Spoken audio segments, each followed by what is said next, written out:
大家好，我是石头。前些天有个朋友打电话说，他们家好多年没有回来了，他委托我来看一下他们家的房子现在究竟如何了。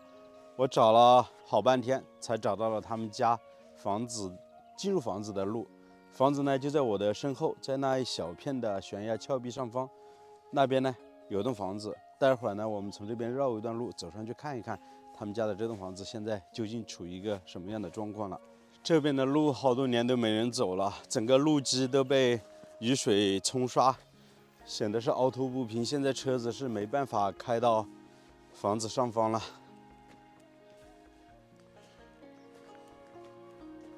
好不容易走上来了，原来这边的这条砂石路呢依然是可以通车的，但是轿车呢和 SUV 进来都是有点难度，真的是有点太欺负人了。为什么这么说呢？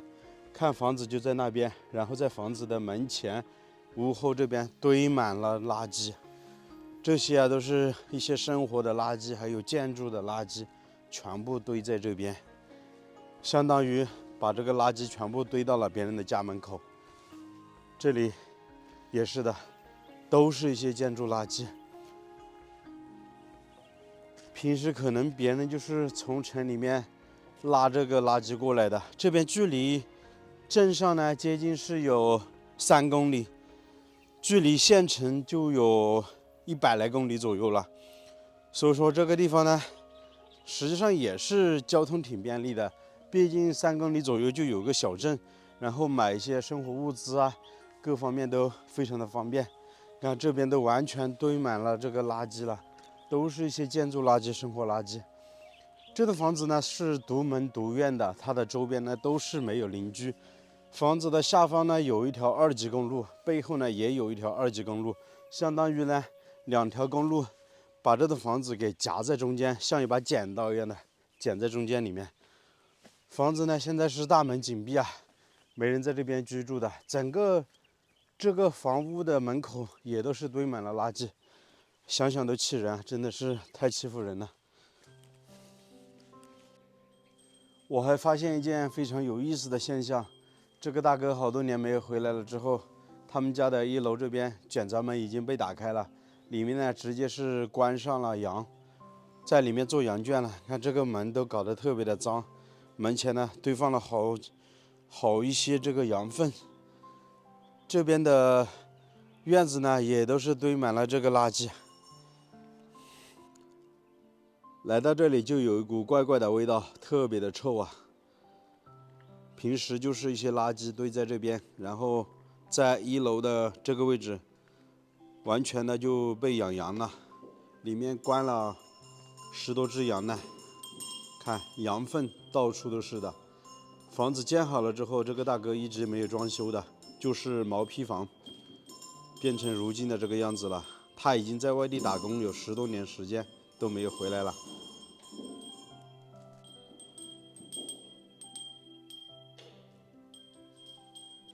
房子呢是背山面水，在下方呢是一条有水河，这边是很坚硬的石头山。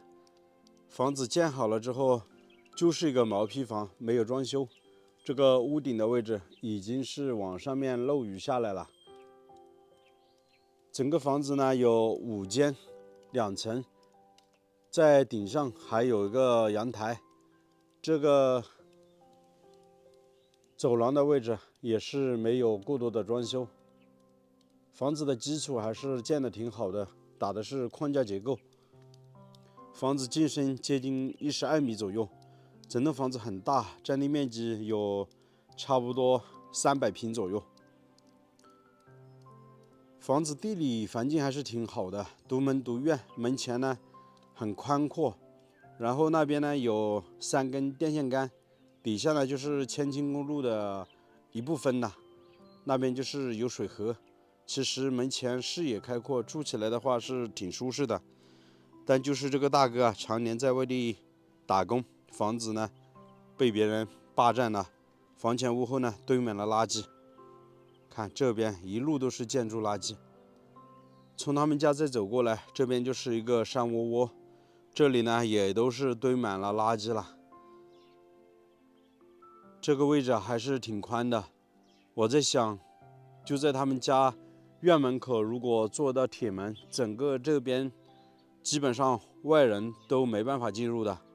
当年如果大哥修建好了房子之后，直接在院门口做一道门，这些垃圾呢也不会被别人全部倒到这个位置来，然后房子呢也不会被别人霸占。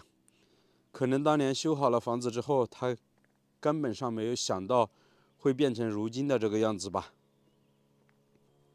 好好的一栋房子就被这样子占用了，周边呢堆满了垃圾。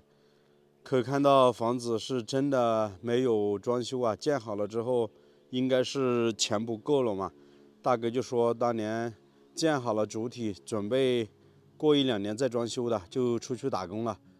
打工了之后就在外地，小孩子也在外面上班工作了，然后呢一直就没有回来了。现在自己年纪也大了，就想委托我过来看看房子究竟怎么样。他说如果回来的话，一趟的车费就是1000多块钱，然后自己的小孩呢在外地工作了之后又不想回到老家了，这栋房子就这样子一直空着。他之前也不知道别人在房子里面养羊了，反正没人告诉他，他就听寨子里面的人说房子被别人占用了，究竟是谁呢？他也不知道，因为别人不好说名字嘛，叫他自己回来看一下。其实农村里面也有一些人比较好的，像这个大哥，他说他的邻居不点名，他说房子被别人占用了之后，悄悄地告诉他，叫他回来自己来处理。但是大哥呢，出去了10多年，回来之后又想着都是邻里亲戚来处理的话，肯定会得罪人，所以说他也抱着就是说房子可能真的不能要了，然后就这样子一直让它荒废在这边。因为过来处理的话，和这些乡里乡亲关系更会处得僵一些，到时候可能就会变成仇人了。但是当我来到这个现场看了之后，我觉得与其担心和别人变成仇人，何不如自己回来处理一下，真的有点太过分了。房前屋后都堆满了垃圾，房子呢也被别人占用养羊，好好的一栋房，自己还没得住，别人就把它占用成这个样子。卷闸门是直接打开的，你看这边都是没有锁，直接把这个卷闸门给撬开，在里面养羊的。要是谁的房子愿意好好的把它当成羊圈呢，是不是啊？特别的臭，然后卷闸门都是直接砸开，那边的房门也是搞得非常的破破旧旧的，房前屋后堆满了这些垃圾，这个玻璃都砸烂了，直接用木板这样子挡住了。这一大堆的羊粪就堆在门口，特别的臭啊！大哥说啊，当年修建这栋房子花了不少钱，远离镇子上，然后到这边呢开荒修路，再把石头山给凿开建的房子。看整个房屋地基背后的石头特别大块，以前呢是凿了很久，花了很多钱才把这个房屋地基给凿出来的。湘西这么美的环境，这么烂的一栋房子，房子门前到处都是垃圾。刚刚呢，我是碰到了这个养羊的，是一个大姐，拿着一把镰刀，刚刚走过去。她说她也没在这边住，就是养羊而已。我也不敢告诉她我的来意，我是说，大概的谈一谈。我就说在湘西这边找寻一些闲置的房屋，拍一拍视频，记录给大家看。其他的目的我就没说了。他现在已经进到房子里面了。这个视频呢，就给大家分享到这里吧。大家有什么想说的，在视频的下方留言告诉我。我是石头，喜欢的记得点个订阅。我们下期再见，拜拜。